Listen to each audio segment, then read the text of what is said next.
University was built is the traditional territory of the Haudenosaunee and Anishinaabe peoples, many of whom continue to live and work here today. This territory is covered by the Upper Canada Treaties and is within the land protected by the Dish with One Spoon Umpum Agreement. Today, this gathering place is home to First Nations, Métis, and Inuit peoples. It's a great honor for us at McMaster University, the Center for Scholarship in the Public Interest, and the Wilson Institute for Canadian History to welcome Noam Chomsky here this evening.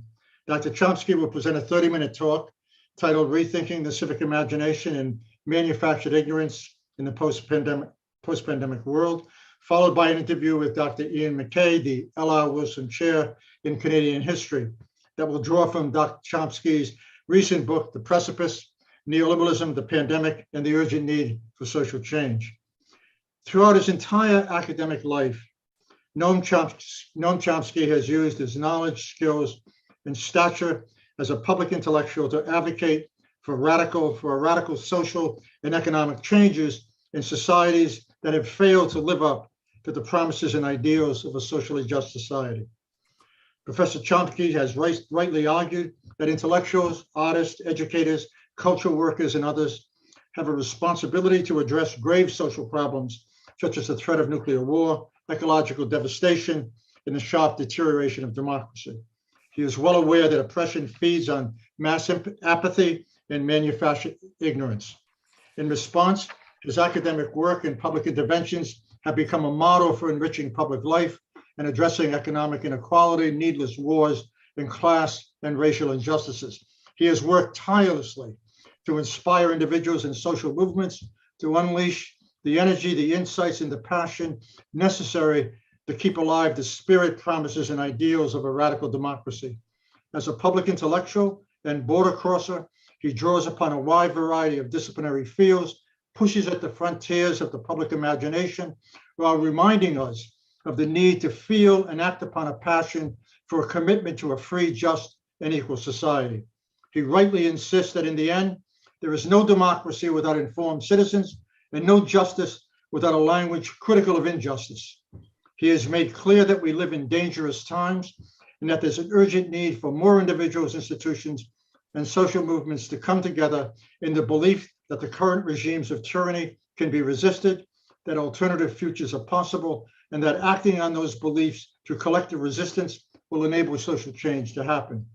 Professor Chomsky's work is infused with a vision that merges a sense of moral outrage with the need for civic courage and collective action. His work is more indispensable than ever because the world is more dangerous than ever.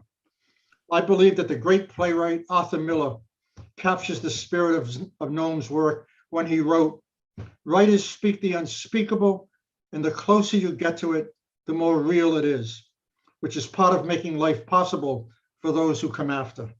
It is my great honor to introduce Professor Chomsky, an international treasure and one of the world's most important scholars and critically engaged public intellectuals. He has written numerous books, including one of his most recent, Consequences of Capitalism, Manufacturing, Dissent, and Resistance, which I am now using in class. And he currently teaches at the University of Arizona. It is my great pleasure to welcome Professor Noam Chomsky. Thank you very much, Henry. Well, in the preliminary discussions we've had, many very searching questions have been posed. I would like to try to touch on them inadequately, of course, as a way of setting the stage for thinking about it and discussion. Well, perhaps I can start with something that sounds quite remote. You probably know about the Fermi Paradox posed by the great physicist Enrico Fermi. It's very brief. The paradox is, where are they? His discipline of astrophysics demonstrates that there's a vast number of planets accessible to us with conditions similar enough to Earth so that they should be able to support life over time, intelligent life, maybe even super intelligent life. So where are they? With the most diligent search, we cannot find the slightest hint of their existence. Well, one answer that's been offered in a morbid jest is that they're out there, but when they come across humans, they decided to get away from that crazy place as quickly as possible. Could see some justification for that. Another answer in the same vein, but more serious, is that intelligent life in fact developed, but proved to be a lethal mutation and quickly destroyed itself. Actually, we know of only one case, humans on Earth. We are a new species, only a few 100,000 years old. That's a blink of an eye in evolutionary time. And we seem to be intent on establishing the thesis.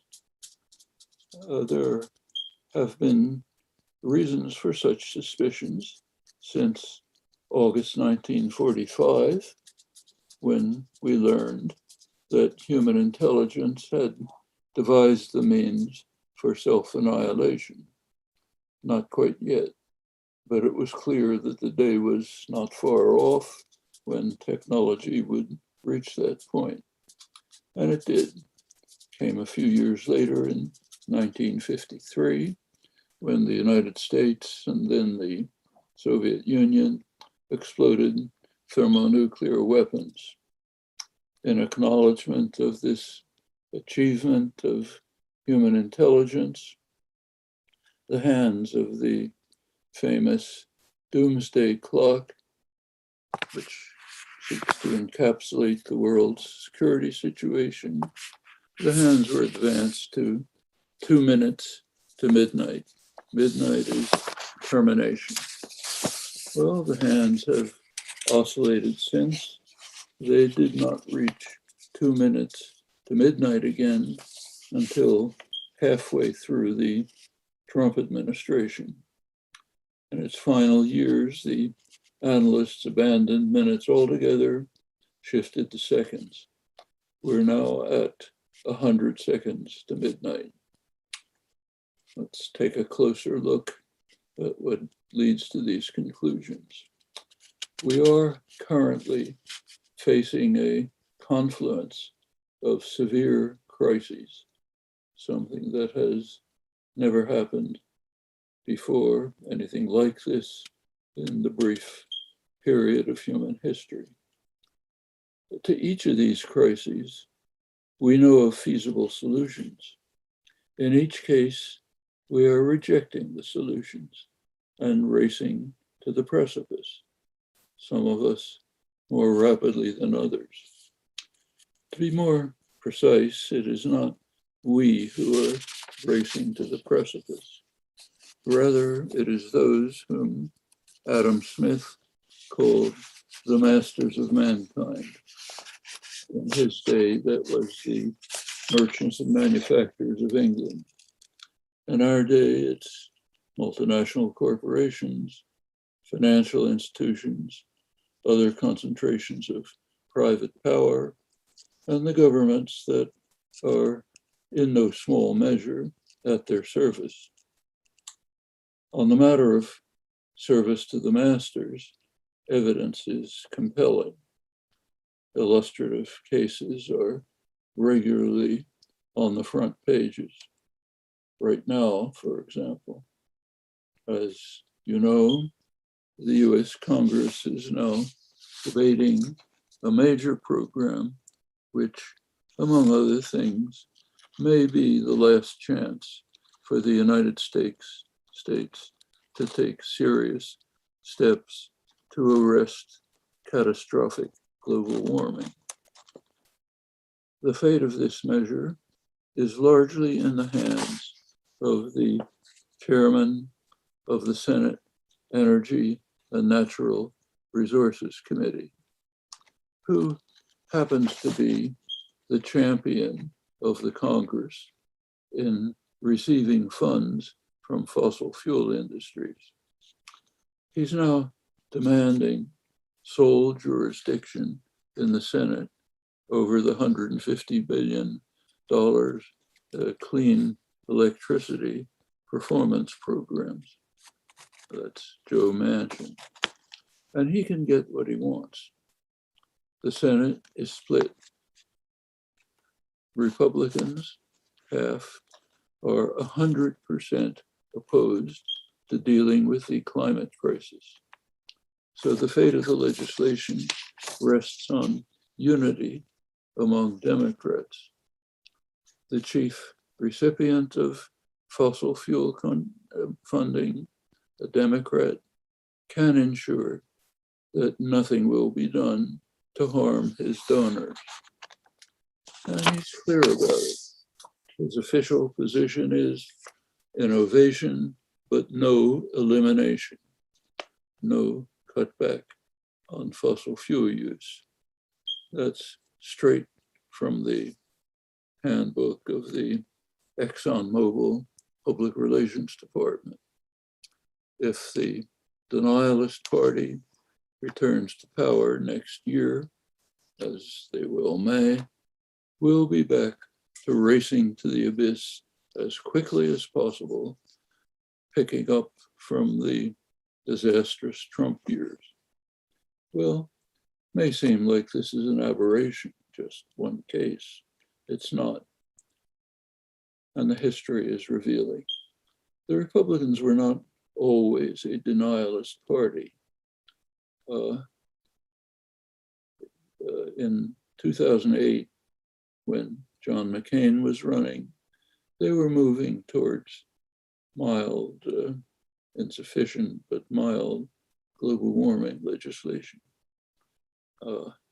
That their shift to total commitment to cataclysm results directly from fossil fuel funding, specifically a juggernaut by the huge Koch brothers energy conglomerate when it sensed signs that the Republicans were veering towards recognizing that we are destroying the prospects for survival of organized human life on Earth and harming short-term profits for the masters.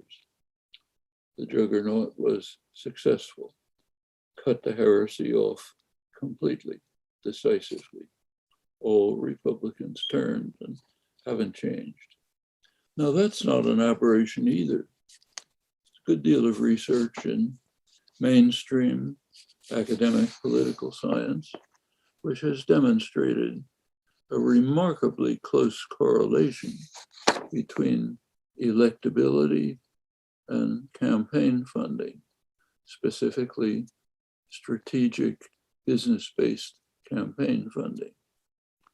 And this similar scholarship has independently established the immediate corollary of this, namely a large majority of voters are literally unrepresented. There is no correlation between their views and the votes of their representatives. The representatives are listening to different voices, as they must if they hope to be reelected. Well, it's called democracy. Blocking of legislation that would harm the fossil fuel industry is not a malady specific to the United States. It's worldwide. In fact, let's consider what's happening right now, again on the front pages. As we meet, governments of the world are pressuring oil producers to increase production. They've just been advised in the August IPCC report, by far the most dire yet, that catastrophe is looming unless we begin immediately to reduce fossil fuel use year by year, effectively phasing it out by mid-century. Petroleum industry journals are euphoric about the discovery of new fields to exploit as demand for oil increases. The business press debates whether the US fracking industry or OPEC is best placed to increase production. You can readily add examples from where you're sitting. That's on the front pages now. They all know that they are racing to catastrophe. We don't have to instruct them. They know it very well. Furthermore, at least if they're minimally literate, they all know that there are feasible solutions to the climate crisis, which will, furthermore, create a more livable world. But profit for the rich and political expediency come first. Come first, that is, for the masters and their servants. What about the general population? Well, that's a complex story. Let's take Joe Manchin State, West Virginia, coal mining state. Not long ago, it was a bastion of working class militancy. The United Mine Workers, representing the coal miners in West Virginia and elsewhere, they have recently adopted a program, a transition program, that would shift production towards renewable energy with better jobs and better lives, all feasible, worked out in detail. But those are people, not the masters. Their bitter enemy in the relentless class war conducted by the masters has a different view.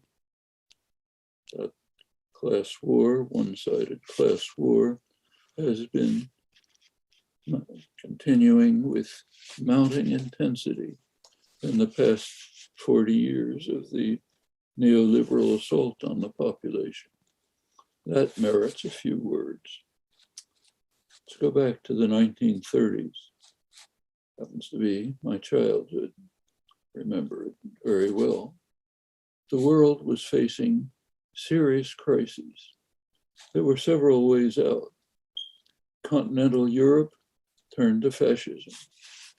In the United States, a rising militant working class with a sympathetic president turned to social democracy, the New Deal.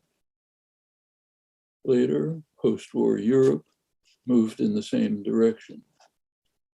That led to what in Europe is called the Trente Glorieuses, 30 glorious years, and what economists call the golden age of capitalism in the United States.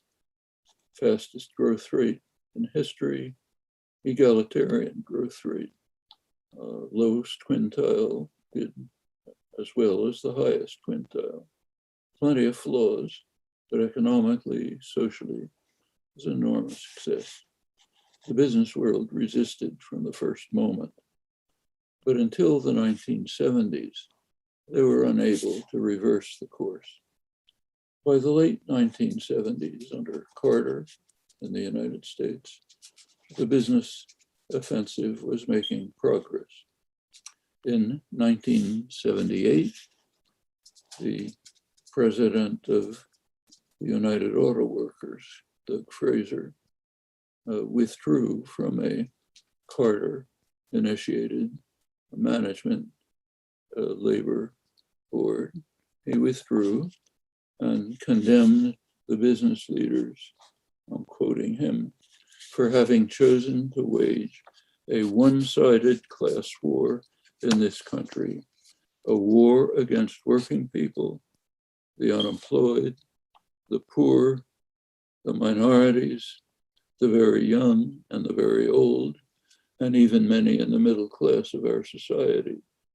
And having broken and discarded the fragile, unwritten compact previously existing during a period of growth and progress, the New Deal years. the golden age.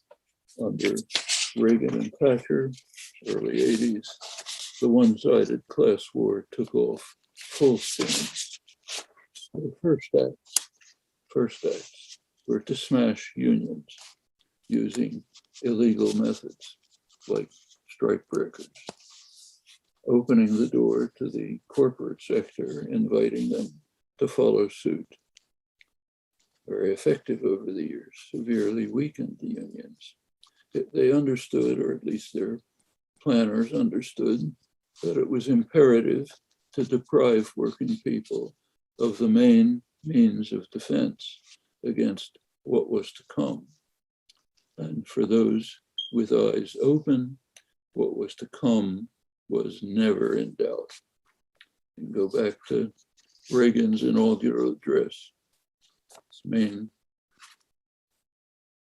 principle, which he stated, is the government is the problem, not the solution. Meaning decisions have to be taken out of the hands of government. They don't disappear. They go somewhere else. They go to concentrations of private power. That's a great advantage. The government has a flaw. It's partially responsive to the general population. Concentrated private power is totally unaccountable. So it's a much better basis for decision-making. This was amplified by the economic guru of the neoliberal assault, Milton Friedman. He came out with his principle, his article giving his credo: corporations have no responsibility to the public, only to maximizing profit and, of course, salaries for management. The right to incorporate is a gift granted by the public with lots of benefits. If you don't want the gift, you can keep it a partnership. But having accepted the gift, corporations have no responsibility.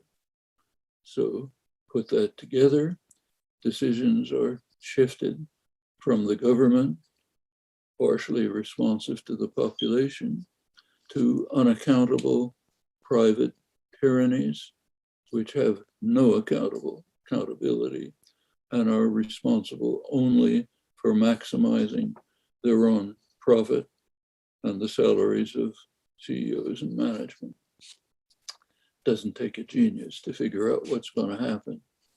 And in fact, after 40 years, even the mainstream institutions are starting to take a look. So the super respectable Rand Corporation, quasi-governmental, recently did a study of what they politely call the transfer of wealth from the middle class and the working class, lower 90% of the population, transfer of wealth to them to the very top. When you look closely, it's mostly to the top fraction of 1% of the population. Their estimate is about $50 trillion in 40 years. It's not small change, and it's a vast underestimate. They did not take into account the other means of robbing the public that were developed when Reagan and Thatcher opened the spigot and said, rob as much as you like. So you're looking at the newspapers today, you can read about the Pandora Papers, huge trove of papers showing how the ultra-rich use various gimmicks that were illegal prior to Reagan to stash away huge amounts of money in places where they don't have to pay taxes. It's only a small part of it. The world's largest corporation, $1 trillion corporation, has its offices in Ireland, very low tax rates. Others play the same game. All of this was illegal prior to Reagan, and it was the laws was enforced. Treasury Department was conscientious in enforcing the laws. There are many other similar devices. Shell companies, changes in rules of corporate governance so that CEOs can pick the board that sets their salaries. And guess what happens from that? Of course, that lifts salaries have skyrocketed, especially in the United States. That carries all management salaries up with it. So you get, if you add it up, probably 70, 80 trillion dollars of robbery of the public, putting most of it in the hands of the top fraction of 1%. In fact, the top 0.1% of the US population has increased their wealth from 10% to 20% of the total. Not quite at that extreme elsewhere, but something like it. Perfectly obvious consequence of the policies that were announced in 1980. Meanwhile, for the general population, stagnation or decline. Up until the late 70s, the minimum wage and the real wage tracked productivity. That ended with the neoliberal assault. Productivity and growth increase, the wages stagnate. Real male wages in the United States, non-supervisory workers, are actually less than they were in 1979. Meanwhile, services have been cut back under the principle that government is the problem. A majority of the population pretty much lives from paycheck to paycheck, can't pay for COVID vaccinations, too much of a copay, cutback of other services, precarious existence. Maybe you'll be called to work next week, maybe not. Maybe you'll be called for double time, okay? That's the result of 40 years of sheer highway robbery. Now, the claim is this has to do with markets. Not quite.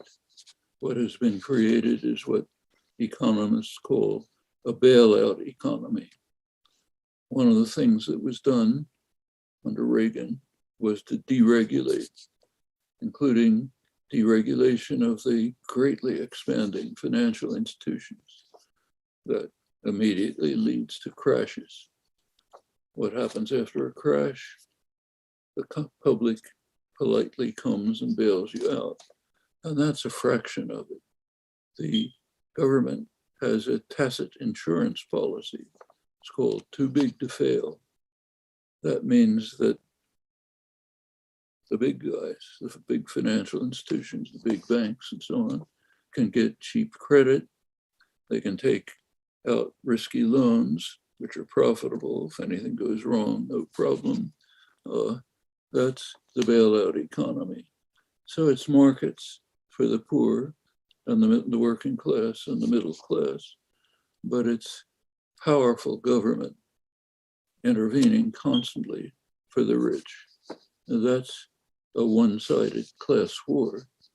Working people and the poor are to suffer the ravages of the market. The masters have to be protected by a powerful state. Many other ways. Clinton joined in one way with what are ludicrously called free trade agreements, which are radically protectionist in a manner that has absolutely no precedent. That's why the prices of drugs go sky high. Muster world can't get vaccines, protected by the rich countries, mainly Europe in this case, but have to preserve the profits of the masters with a highly interventionist, radically protectionist global and local system, except for the poor, the working class, and the middle class. They're thrown on the market. Go across the channel, the Atlantic to Thatcher was the same. Her mantra, as you remember, was there is no society. you survive somehow on your own, unless, of course, you're among the masters. Then there's a very rich society. Chamber of Commerce, Business Roundtable, American Legislative Exchange Council, corporate funded, which imposes business-friendly programs in state legislatures, which are easily manipulated and bought off, trade associations, and more. So rich society for the masters, nothing for the rest. One-sided class war. Well, the consequences have been profound. That's quite apart from the vast highway robbery of the public. The assault has engendered anger, resentment, conspiracy theories about hidden powers that are causing your malaise, anti-vax movements, the United States literally killing hundreds of thousands of people, and a lot more. It's also created fertile terrain for demagogues of the Trump variety who are capable of holding up a banner with one hand saying, "I'm your protector, I love you," while the other hand stabs you in the back.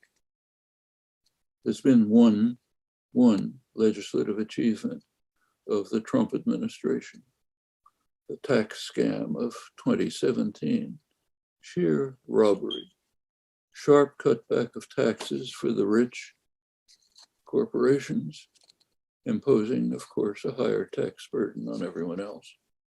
But that's kind of quiet. You don't talk about that in public. There have also been a sharp attack on democracy. It's an obvious consequence of policies I described, steps towards a kind of proto-fascism, or all the way, some analysts argue. Well, there are very sober and respected voices sounding the alarm about the possible collapse of American democracy with dire consequences for the world. Among them are leading commentators of the world's leading business press, the London Financial Times, who warn that the United States is being driven to autocracy or worse by what they call a radical party with a reactionary agenda, which ranks alongside the far-right European parties with neo-fascist origins. I should say that all of this is tragically ironic for people whose lives have been framed by the transition from the 1930s with the US in the lead in social democracy to today, where it's in the lead and moving towards proto-fascism. Well, that's a bird's eye view of where I think we are now. It's not graven in stone. Plenty of counter forces on climate, the most crucial issue. It's mainly the young. It's a terrible indictment of my generation when Greta Thunberg stands up at an assembly of the masters at Davos and says, "You betrayed us." She was right. The words should be seared into our conscience. It's not too late, but we do not have much time to hear these words. Well, that's the crisis of global heating, which is actually one aspect of a much broader environmental crisis. Habitat destruction, industrialized agriculture destroying the land, much else, which feeds directly into the COVID crisis, incidentally. But let's turn to a different crisis, a comparable one, the one that was initiated 75 years ago, the threat of nuclear war, now growing very seriously. One of the reasons why the Doomsday Clock is moving to seconds not minutes. There have been slow steps for 60 years towards an arms control regime that would limit the threat of nuclear war. It has been virtually dismantled by this century's radical party with a reactionary agenda, the Republican Party. George W. Bush took time off from invading countries to destroy the ABM treaty. Trump's wrecking ball took care of most of the rest, though Biden was able to rescue the New START treaty hours before it was to expire, accepting finally Russian offers to extend it. The US is, of course, far in the lead in global military power, swamps all potential adversaries combined. It's also well ahead in the mad race to develop even more dangerous weapons and to extend the yearning for global suicide to space. The US has incomparable security. It's not the way it's perceived in high places. Threats everywhere. Gravest perceived threat to the US is China. That deserves some thought. The China threat is very well described by the distinguished international diplomat Paul Keating, former Prime Minister of Australia, right within the reach of the dragon's claws. I'll quote his words. The threat of China is the fact that somehow the rise of 20% of humanity from abject poverty into something approaching a modern state is illegitimate. But more than that, by its mere presence, it is an affront to the United States. It's not that China presents a threat to the United States, something China has never articulated or delivered. Rather, its mere presence represents a challenge to United States preeminence, hard to deny.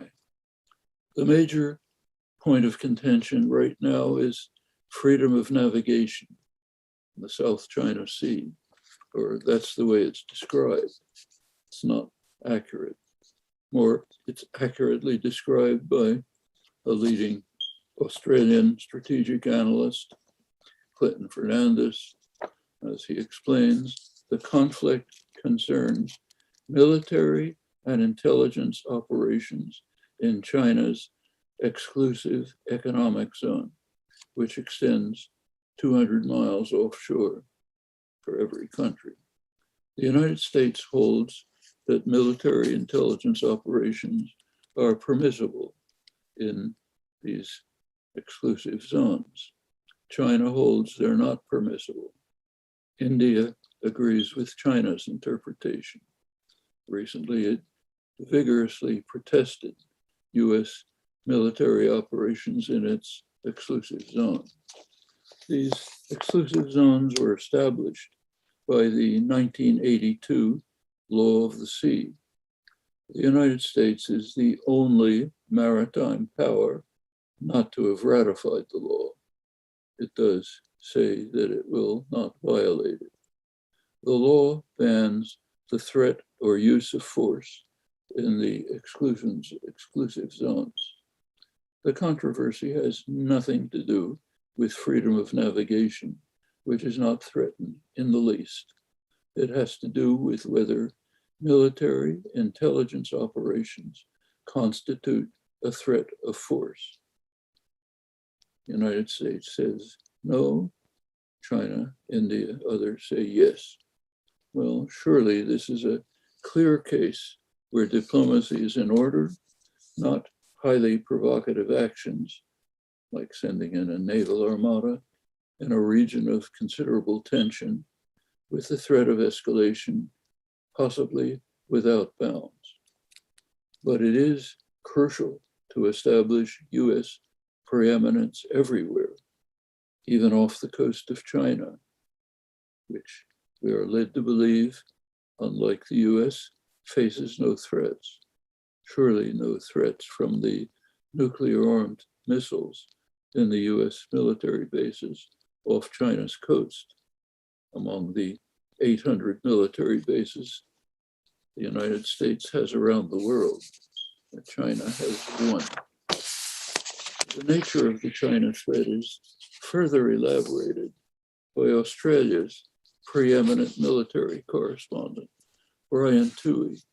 It's worth quoting in detail to help understand world affairs. So listen, I'll quote it. China's nuclear weapons are so inferior that it couldn't be confident of deterring a retaliatory strike from the United States. Take the example of nuclear-powered missile-armed submarines. China has 4. Each can carry 12 missiles, each with a single warhead. The subs are easy to detect because they're noisy. According to the US Naval Office of Naval Intelligence, each is noisier than a Soviet submarine first launched in 1976. China is expected to acquire another 4 that are a little bit quieter by 2030. However, the missiles on those subs won't have the range to reach the continental United States. They would have to reach suitable locations in the Pacific Ocean. However, they're effectively bottled up inside the South China Sea. To escape, they'd have to pass through a series of US choke points where they could easily be sunk by US hunter-killer nuclear submarines. In contrast to China, the United States has 14 Ohio-class missile-armed subs. Each can launch 24 Trident missiles, each containing 8 independently targetable warheads able to reach anywhere on the globe. That means a single US submarine can destroy 192 cities or other targets, compared to 12 for the Chinese submarine. The Ohio class is now being replaced by the bigger and more devastating Columbia class. Well, in order to right this imbalance, the US is now sending Australia advanced hunter-killer nuclear subs, which Australia will pay for, though they'll be incorporated in the US Naval Command. This sale of advanced nuclear subs abrogates an agreement between France and Australia for sale of conventional subs. It's a serious blow to French industry. Washington did not even take the trouble to notify France. It was instructing the European Union on its place in the US global order, US-run global order. Brian Toohey observes further that Australia's submission to the United States does not enhance its security, quite the contrary, and further points out that the nuclear subs sale has no discernible strategic purpose. The subs will not even be operational for probably 15 years, by which time China will surely have expanded its military forces to deal with this new military threat. The sub-agreement does serve a purpose, however, to establish more firmly that the United States intends to rule the world, even if that requires escalating the threat of war, possibly terminal nuclear war in a highly volatile region, and of course, eschewing such sissified measures as diplomacy. Well, these steps to escalate conflict take place against a background that's plain and stark. The United States inherited the mantle of global dominance from Britain, then proceeded to substantially extend its reach, far more powerful than Britain ever was. China's a rising power, bound to play a major role in world affairs.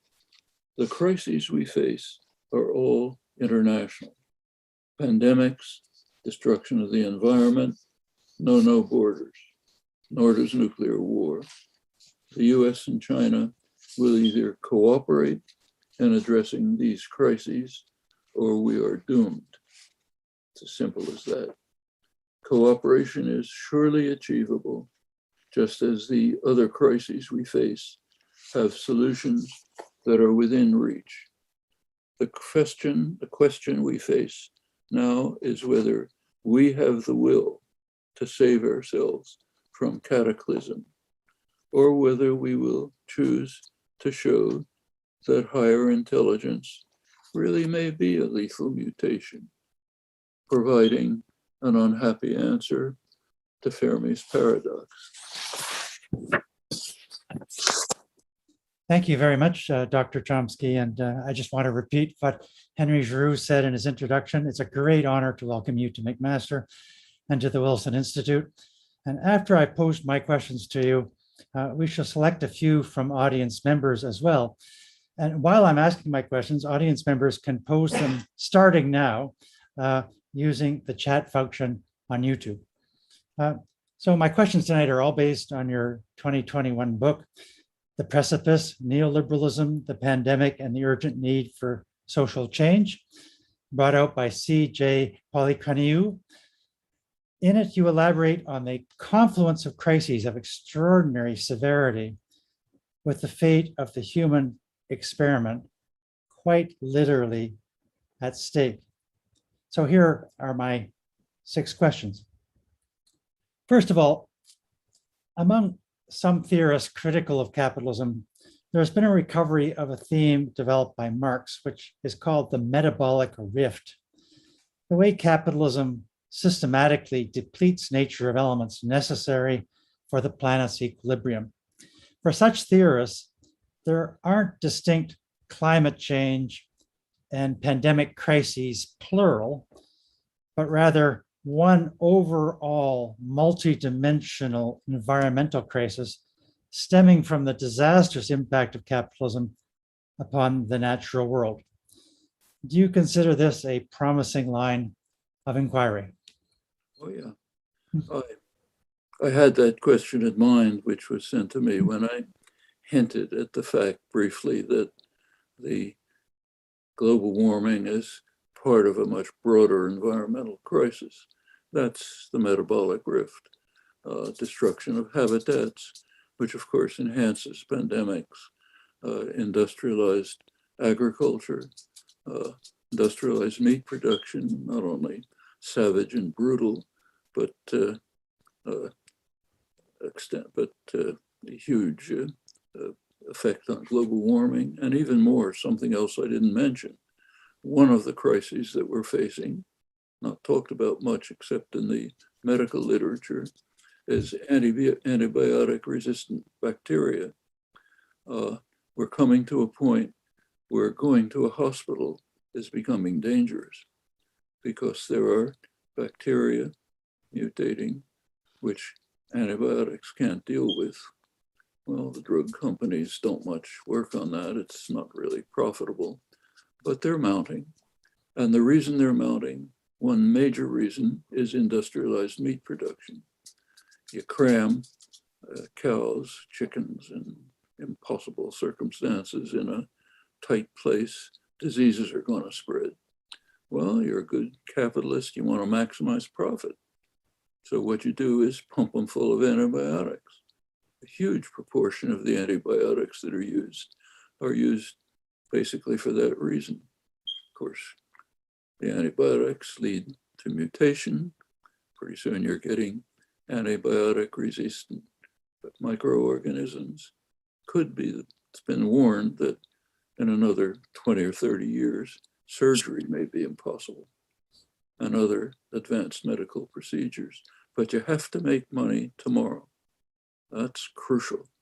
Doesn't matter what you do to the world's population, to the huge number of species that we're destroying, to animals, to the environment, have to make profit tomorrow. And this generalizes.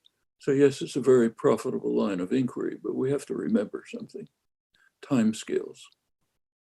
That's critical. The crises that we face have to be dealt with today. It's today that the leading democracies are urging the fossil fuel companies to increase production, when the leaders all know certainly that we have to start decreasing production if we hope to survive, but not if you want to improve your electoral prospects or make more profit for the drug companies. That has to be done now. We can't wait for the capitalist system to be replaced by something more humane, just concerned with people's needs instead of profit. Can't wait for that. And that's true of the other crises too. All of them have to be dealt with quickly. We're on the don't have to go through the details, it's pretty obvious. But they have to be dealt with now. That means working to modify the more destructive aspects of the savage capitalism of the past 40 years. It's not utopian to say that we could go back to the kind of capitalism that Dwight Eisenhower advocated. It's not super utopian. In the United States, it's not utopian to say that we could rise to the level of the Conservative Party in Germany. It's not a joke. Take a look at Bernie Sanders' programs. One of the editors of the Financial Times quipped that in Germany, he could be running on the Christian Democrat program. It's literally true. Universal health care, free higher education, all over the place. Mexico, Germany, Finland, everywhere you look. But from the United States, that's considered radical. That's part of the extraordinary power of business in the United States, which has shifted the spectrum, has fought against the New Deal bitterly, shifted the spectrum far to the right. Well, that's not utopian to say we can overcome that. In fact, it's being battled right now in Congress. Right now, the Biden programs would move a little bit back towards the kind of more moderate capitalism of earlier years, some limited social democracy being fought tooth and nail, 100% by the Republican Party and by the so-called moderate Democrats, who should be called reactionary Democrats, the ones who are awash in corporate funding. They'll probably kill it. That's maybe the last chance to do that. So we have to solve the problems within the existing system. Meanwhile, we can be working hard to raise understanding, awareness of the deep flaws in the system that have to be overcome, and also developing institutions which are the seeds of some better society. Worker-managed enterprises, for example, cooperatives, which do flourish in Canada, not here, localism, and so on, all at the same time. But the time scale can't be overlooked. Thank you. One distinctive theme I really appreciated in The Precipice and in your comments tonight, and I think it sets you apart from a lot of other leftists, is your sort of sympathetic, compassionate treatment of working class North Americans who are tempted by conspiracy theories and right-wing demagogues. You really are saying that, in a sense, they have some cause to be aggrieved, and they're sort of being lured into a trap by a supremely capable con man. How would you respond to critics who might think you're being too soft on grassroots Trumpians and their reactionary politics? Well, I don't feel that I'm on some high moral pedestal in which I can condemn other people. I'm not living their lives. I didn't have to suffer the precarity of existence the stagnation of wages, the decline of services that they suffer. I'm privileged, okay? I mean, problems like I suffer from the health system. Like I've had the problem of not being able to get to a hospital because they're overflowing with unvaccinated COVID victims. But that's not like poor and working people suffer. The last 40 years have been a disaster for them. And it's the same in England. I mean, I think the working class vote for Brexit, in my view, is suicide. But you can understand it. They want to grasp something. Maybe we can grasp the fact that we can use British currency again. We can feel proud of something. Mhm. I don't think that's very smart, but you can understand it. And I don't feel like condemning it. If you take a look at the Trump voters here in the United States, that's been very carefully studied. The best work is by Tony DiMaggio, left social scientist, done very detailed work.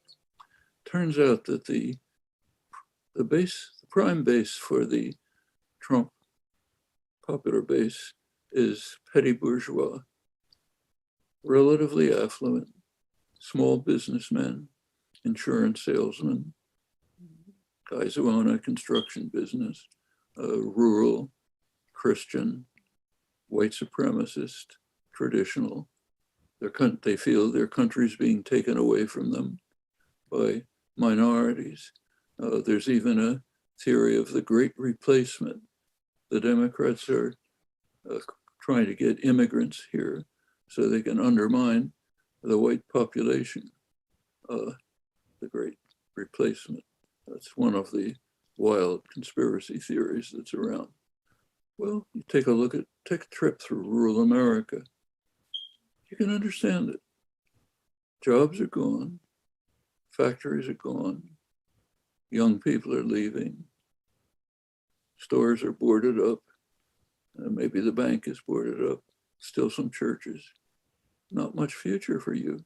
It's declining. It's an elderly, Christian nationalist, traditional, white supremacist population.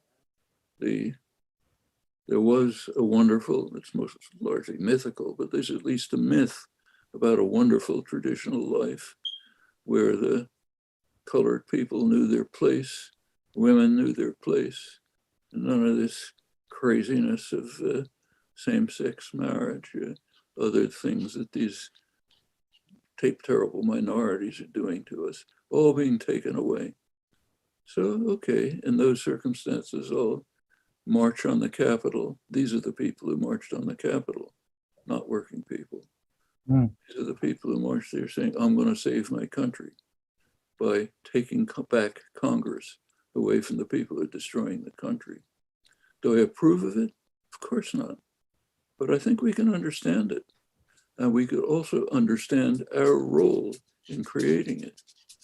We tolerated 40 years of the neoliberal assault, okay? Has a devastating effect on the victims. We're in no position to condemn them as deplorable. They are, but not without reason.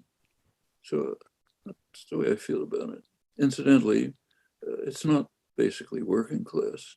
One of the things that, what's his name? Tim, forgot his name already, showed in his work, Tony DiMaggio, is that the working class was not won by the Republicans. It was lost by the Democrats. That's where the shift is. Many of the Trump working class voters voted for Obama. He totally betrayed them, totally. So what are they supposed to do? In fact, I could see it in Massachusetts, where I lived at the time, most liberal state. 2008, 2008, Obama was elected. Wonderful promises. 2010, he'd betrayed the working class totally by the way he handled the bailout for the rich, not for the poor, not for the victims.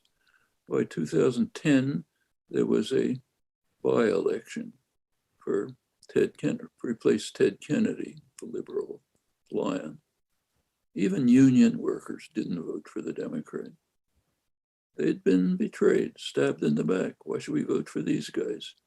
They're just a party of rich professionals. They don't care about us. Okay. Well, that's the way you lose voters. I wonder if I could ask a question about what you call the neoliberal assault. Um, this phenomenon known as neoliberalism, which we're studying it closely at the Institute, and we have several good graduate students working on this. But they're really suggesting to me that there are these various ways of defining neoliberalism. Some of them saying it's an all-encompassing logic of rule. Others say it's just a specific tradition, a school of economics, the Chicago School. Some see it as a particular version of a globalized trade regime, and others see it as an updated version of ruling class strategies to rob the working class, essentially. Would I be right then in thinking that, from your comments tonight and the book, that you essentially inclined to that last thrust, which is it's a new variant of a perennial ruling class scheme to basically deprive workers, and it's a very much a class-based attack on working class more than the other themes that other scholars are raising? Or would you like to put them all these strands of interpretation together and have a tilt towards a class-based interpretation? I go along with Doug Fraser when it was taking off. It's a one-sided class war. The business classes are basically Marxists, believe in class war. The vulgar Marxists, they don't bring the sophistication to it, but they're fighting a bitter one-sided class war using many techniques. And none of this has to do with the Chicago School. That's cover. The Chicago School doesn't say you should have highly protectionist trade agreements, which you call free trade agreements. Chicago School doesn't say you should bail out the big institutions and give them a government insurance policy so they can be predatory. That's not Chicago School. And Milton Friedman, I'm sure, knows it. This is when Milton Friedman, actually, you should notice that the Chicago School had a chance. They had a chance under perfect experimental conditions. And the first 9/11, we don't call it 9/11, 9/11, 1973, much worse than 9/11, 2001. But since we were the perpetrators, it's not in history. Well, imposed a vicious, brutal dictatorship, opened the door, huge amount of funds flowing in, investors loved it, working class was crushed, popular dissent was crushed. The Chicago boys came in, Milton Friedman students, Friedrich Hayek, all the big shots, ran the economy, perfect conditions, couldn't have any protest. The torture chambers took care of that. You had money pouring in from the wealthy all over the world, the international financial institutions. They were smart enough to depart from doctrine by keeping intact the nationalized copper company, Codelco, highly efficient nationalized copper company, which was in fact the base of the economy. So they put away the textbook and left that in place. Absolutely perfect conditions. Within about 5 years, they had crashed the economy totally. The government had to take over more of the economy than it held under Allende, 1982. Wags called it the Chicago Road to Socialism. But they didn't care. By 1982, they were on to bigger game. Let's take the whole world. Let's take the whole world and put it under our one-sided class war, masquerading as libertarianism. So I think that's a good definition of neoliberalism. Define it by its practices, not its rhetoric. And the practices were perfectly obvious from the beginning. I really like what you said about Brexit and about American working class people wanting to believe in their nation and kind of gut patriotism. In Canada, I think some of our nationalism derives from taking gleeful pleasure in the troubles of the United States. I really deplore those tendencies. And so I really appreciated your pokes at Canada. And, you take a few pokes at Canada in the precipice, describing our so-so Medicare system, which is, not really a world beater in terms of its comprehensiveness or its sophistication, and also the Alberta tar sands and other mega projects. So, granted that your book is not about Canada, I was wondering, do you think there is a place for progressive nationalism in a future global left? And how do we rid it of this kind of need to other nations and to basically dwell upon, the schadenfreude, the joys of schadenfreude and watching other nations go through difficult times? To me, it's a very, ethically problematic politics, and yet it's everywhere in Canada. Do you want to comment on that? Well, sorry, I don't remember the exact words, but there was a well-known Canadian diplomat. I think his name might have been John Holmes or something like that. And he once described the Canadian way. The Canadian way is to stand up for your principles and make sure you violate them. That's some wording like that. He put it more eloquently. I've seen the effects of Canadian foreign policy, even in my own experience.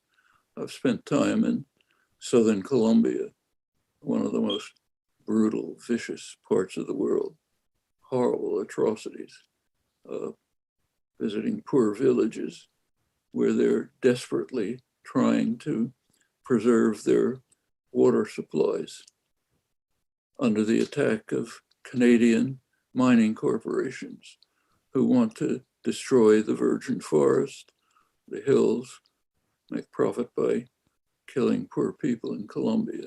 That's all over the world. They're the scourge of the earth, Canadian mining companies. As far as Canadian foreign policy is concerned, tracks the United States.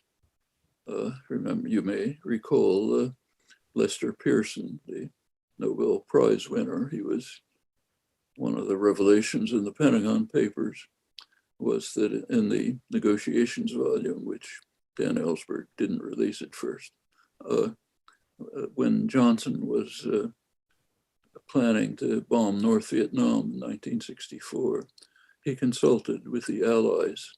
So he consulted with Canada, with Lester Pearson. Pearson said he didn't think it would be good to use atomic weapons, but iron bombs would be fine. That's the Canadian way. Stand up for your principles. No atomic weapons, okay, but bomb the shit out of them, And in fact, Canada was serving the United States as basically a US spy and the International Commission there. So there's plenty to say about Canada. By US standards, it's civilized. It's not very high bar. I really noticed throughout the precipice how many times you make implicit but also explicit references to Antonio Gramsci. And as a fledgling Gramscian, I really, appreciated that.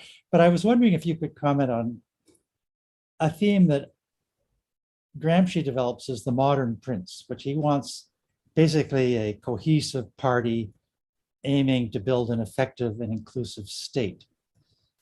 Libertarian leftists have historically been skeptical of any such state socialist project. Yet the pandemic, to my eye, seemingly shows the need for states with the capacity to plan the economy, institute comprehensive social security, and prevent future pandemics. So is it time to set aside this libertarian skepticism of the state? Well, I don't know exactly what the libertarian skepticism is.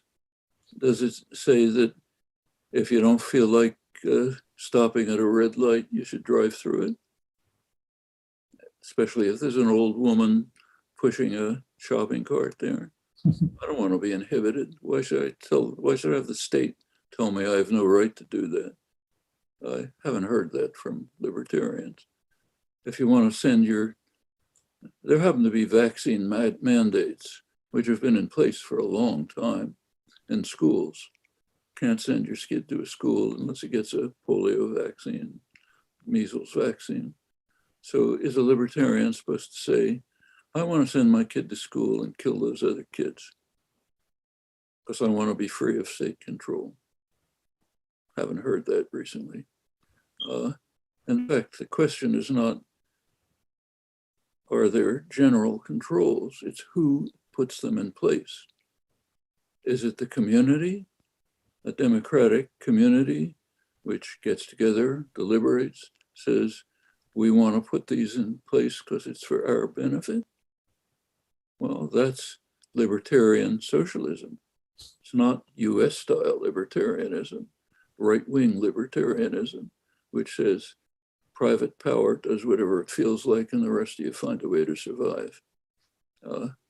It's what was called libertarian socialism, the libertarian wing of the socialist movement, basically anarchism, anarcho-syndicalism.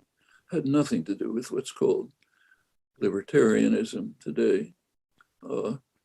We should make actually an interesting measure of the extent to which democracy functions in a society is the attitude towards tax collection.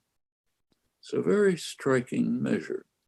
So if you live in a totalitarian state, when tax day comes along, you're furious. They're robbing you. Okay, April 15th in the United States, they're robbing us. I want to find a way out of it. Suppose you had a democratic society.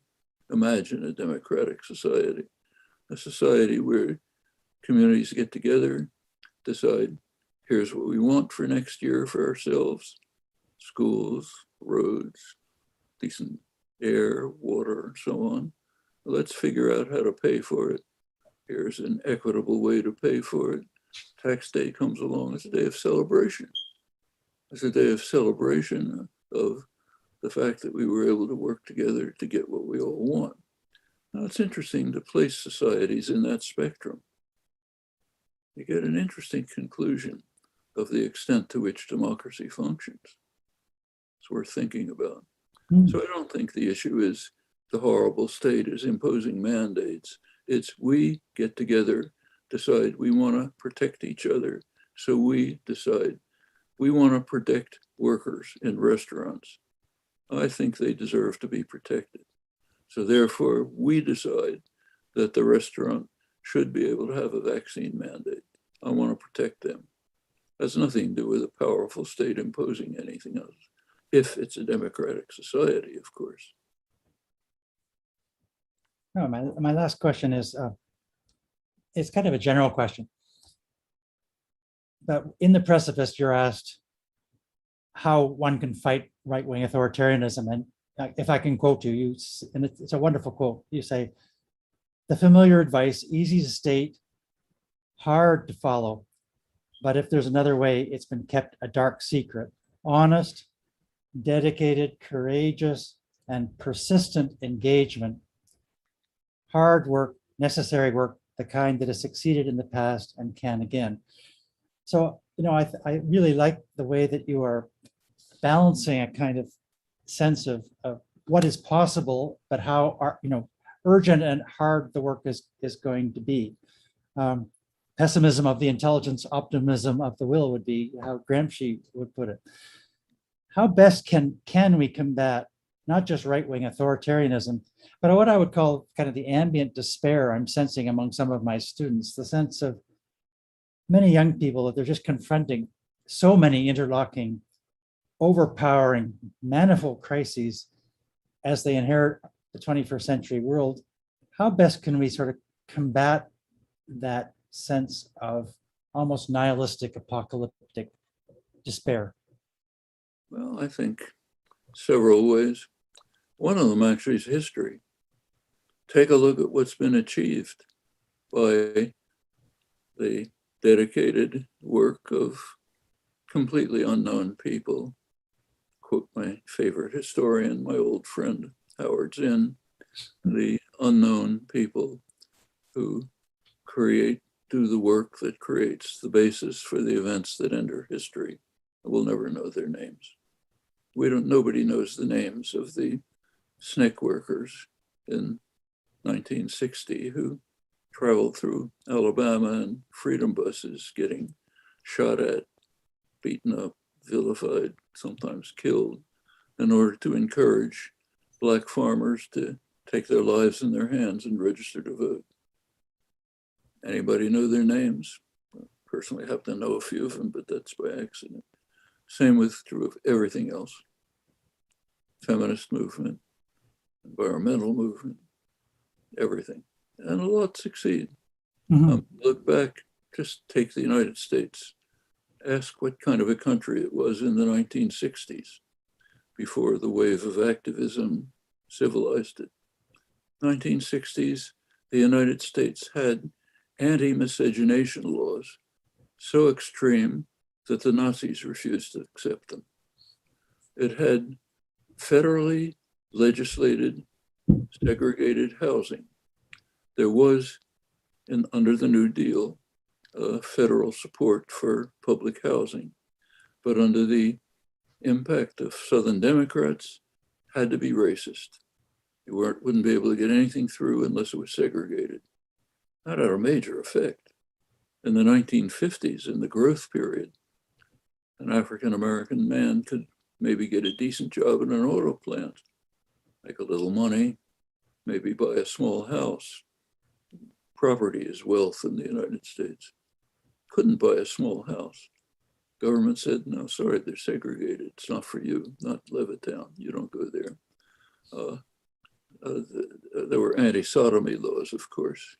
Women had, by law, women were property, literally.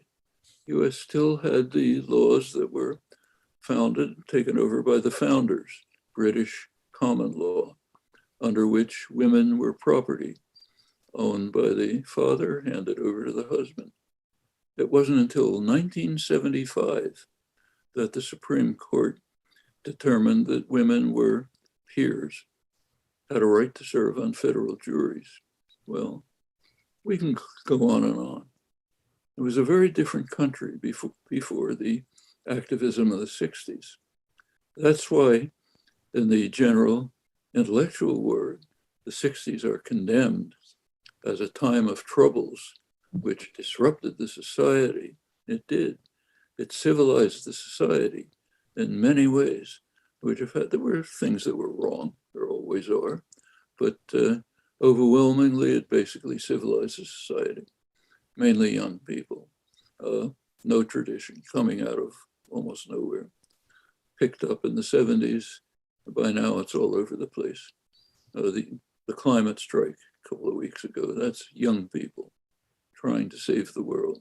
Well, one way to support the idea that we should have optimism of the will is to look at what's been achieved. A lot. Young people today don't remember what it was like in the 60s. That's ancient history. We can remember, okay? They should study it. Labor history, the whole story.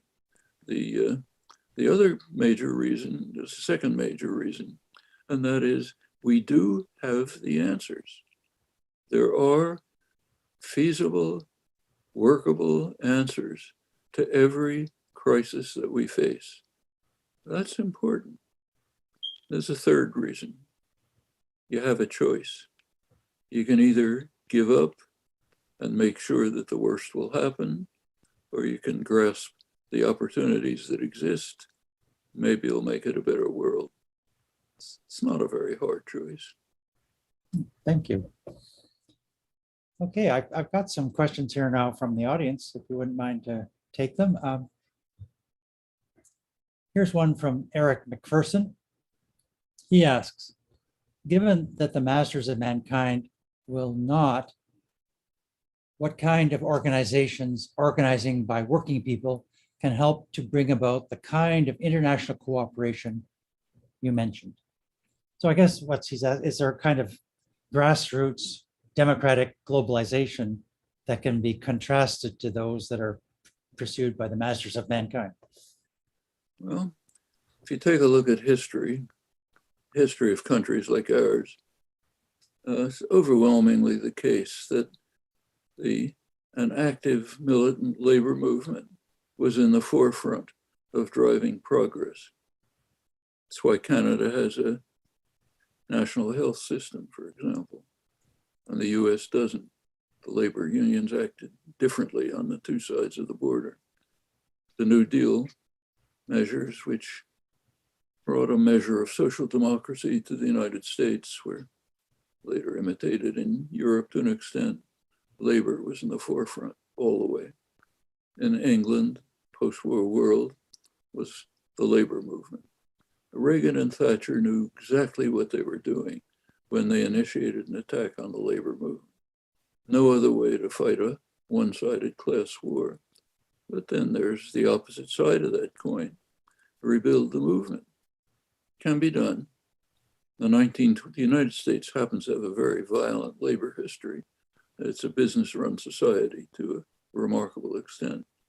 There was a vibrant, lively labor movement in the late 19th, early 20th century. It was crushed by force, primarily the liberals, incidentally.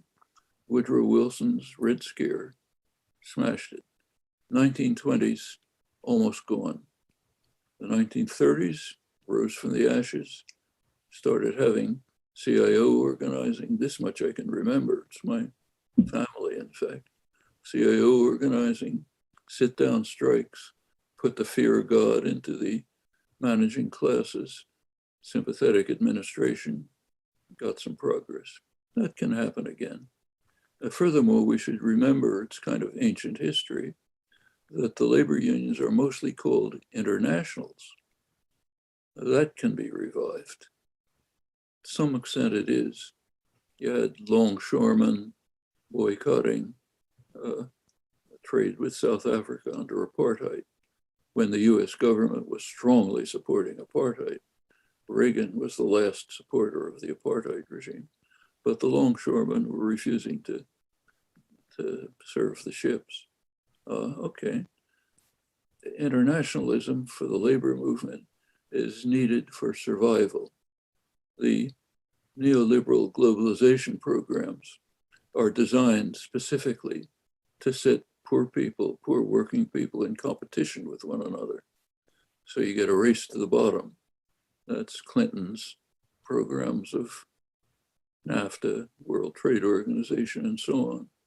The labor movement can fight against that. The remnants of the labor movement tried to in 1990s. They weren't strong enough to combat it. But you could have the kind of programs that the labor movement put forth. High growth, high wage programs for all participants in all countries, labor rights and so on. That would be an alternative to the low growth, low wage policies of neoliberal globalization. Could be done. There were efforts. They weren't strong enough to carry it through.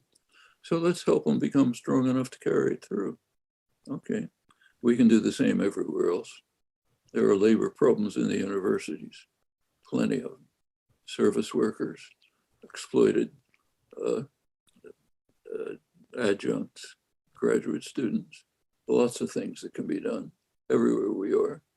Everywhere we are, we can organize, work together, build parts of a cooperative society that's where the common good overrules personal gain. No Ayn Rand. Henry Giroux asks, in an age in which education far exceeds schooling, how can we talk about education as being central to politics? How important is culture as a site of struggle in the 21st century? Well, the right wing certainly understands this. They're fighting culture wars all the time. Take the United States, I know better. The radical party, the Republican Party, everywhere it has any role in the federal government or the states, is pressing very hard for a deeply reactionary cultural policy. One of their main targets is what's called critical race theory. None of them have a clue what critical race theory is. If they looked into it, they probably wouldn't even understand it. But it's a slogan that was set up to mean the great replacement. They're trying to destroy the white race. You know, we got to block them from teaching critical race theory, block them from teaching the history of the vicious oppression of 400 years of repression of African Americans and the bitter legacy it's left. Can't teach that stuff. That's critical race theory. We got to win the culture wars. Same on everything else. No right to abortion, traditional Christian conservative culture. In fact, let's destroy the public schools. Mass public education was one of the great contributions of the United States to modern society, developed primarily in the United States. That was pretty democratic. It was important. Same on the university level. The great public universities, including MIT, where I was, are land grant universities. They were federally set up to provide education for the general population. There's an ugly side. That meant exterminating the native population. But okay, we'll put that in a corner for a moment. You're not supposed to teach that either. Fortunately, where I am, the University of Arizona, they do it. Every large talk begins with an announcement that we're on the territory stolen from the Tohono O'odham Nation, which is in reservations nearby. It's our responsibility not only to acknowledge that, but to make up for it by educational programs, cultural programs, which enable them to recover somehow from the atrocities we've committed. Okay, that's, at least we could do that. But the Republicans and a large number of Democrats want to kill the public education system. For people like Milton Friedman, was one of the highest goals, get rid of public education. In fact, Friedman cooperated with the segregationist movements in the 70s. Segregationist movements recognized, white supremacist movements, that with federally mandated ending to segregation, they could save segregated schooling by putting it under some other rubric, religious education, charter schools, you know, something or other. And Friedman very explicitly cooperated with the racist segregationists as part of the effort to undermine the public education system. The Secretary of State for Secretary of Education for Trump, Betsy DeVos, who's comes from a very wealthy family, the DeVos Foundation. They are devoted to destroying the public education system, replacing it by right-wing religious education. It was quite open. So defund the schools, defund the state colleges, and so on.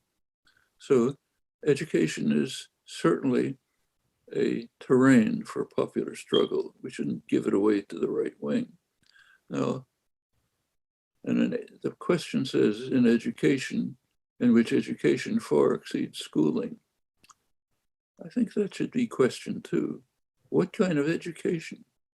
The kind of education that says you don't look at books? The kind of education that says you train for a test?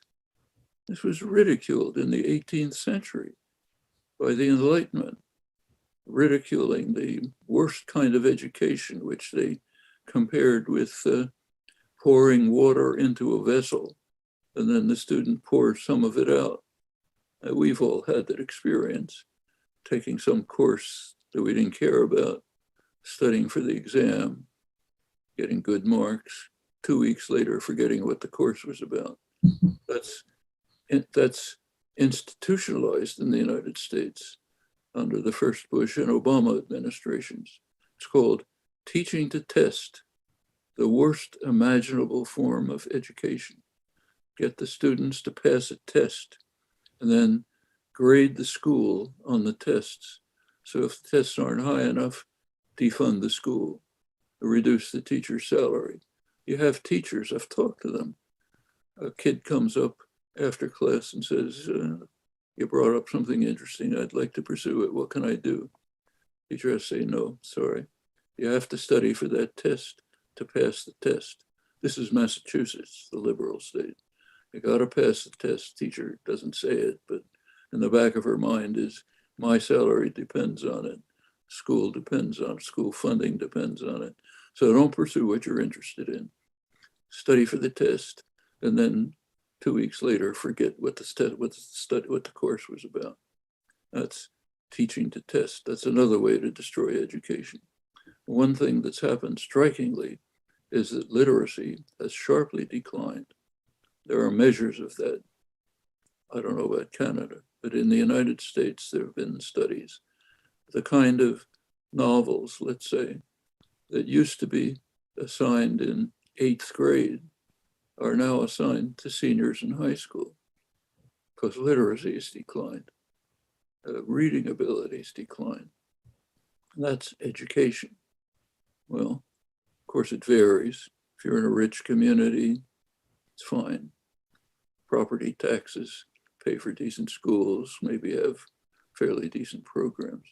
You know, poor school funding in the United States is based on property taxes. Back in the 18th, 19th century, that didn't matter so much. The populations were mixed. Now it matters enormously with radically segregated populations. The rich pay higher property taxes.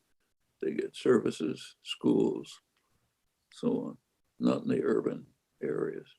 Well, none of this is, so when we talk about education and culture as a site for struggle, there's a lot to do, quite a lot. Maybe our last question should be the one from William Patton. Is system change the only solution, or is transformation of individual behavior also the solution? Or is it one or the other? So do we have to start with the system, or can individuals change themselves essentially? Why, either or. You can do both. You take a look at the major popular movements. Take, say, the Vietnam anti-war movement, which I happen to be very much involved with. We tried to start the movement when John F. Kennedy, one of the major modern criminals, sharply escalated the war in the early 1960s. Nobody cared, barely reported. But a few of us, there were people around us said, look, it's time to try to organize some opposition to this massive atrocity. We started meeting in a living room with a couple of neighbors. Maybe you could get to a church where 10 people would show up. Long struggle. Finally, you got to big changes. That's the way everything works. Take the civil rights movement. It really took off in 1960 when 4 Black students, whose name nobody remembers, sat in a segregated lunch counter in North Carolina, Greensboro. Of course, immediately arrested, thrown in jail. Could have been the end, except the next day, a couple of more Black students came, then more. After a while, you had some students coming down from the north. Pretty soon you got SNCC and the Freedom Riders. After a while, you had mass demonstrations, Martin Luther King. You had some institutional changes, nowhere near enough, but some. And that's the way everything works. If we're going to have worker participation or control over enterprises, first, it's a matter of consciousness raising. You go back to the women's movement. How did it begin in the 60s? A group of young kids would get together and talk to each other and say, look, we don't have to live like this. We don't have to be the servants who serve the coffee. You know, we can take part in things. It was a big breakthrough. Wasn't easy to do. Take the labor movement. You go back to when we had a vibrant labor movement, late 19th, early 20th century. Slogan of the labor movement, mass labor movement, was those who work in the mills should own them. The idea that you should be subordinate to a master was considered an intolerable attack on your dignity and rights. We now call that having a job. Well, that consciousness can be revived. I don't think it's much below the surface. It takes work, change of attitudes, change of what Gramsci called hegemonic common sense, cut it away, change it. Along with that come institutional changes. They're mutually supportive. You set up a cooperative, gets people to think about how you can work together. In order to set up the cooperative, you have to get people to think, yeah, we'd like to cooperate. So they're mutually reinforcing. I don't think it's one or the other. Thank you. And thank you so much for being with us tonight. We greatly honored to have you with us, and it's been just a marvelous evening, deeply illuminating. I would recommend everyone read The Precipice and the many other books that Noam Chomsky has brought out. It'll give you unrivaled insights into the world in which we're living. And may I say, a sense of hope, a tremendous sense of the principle of hope that can really inspire us and keep us going. So thank you very much, Dr. Chomsky. Thank you for giving me the opportunity. No, thank you very much. This is Henry Giroux. I just want to say I'm really honored With you. and privileged to have you here tonight. I think that every time I hear you, my faith in what it means to change consciousness is beginning to change, enter into politics, becomes more solidified and more amplified. And I want to thank you for your work and thank you for your presence.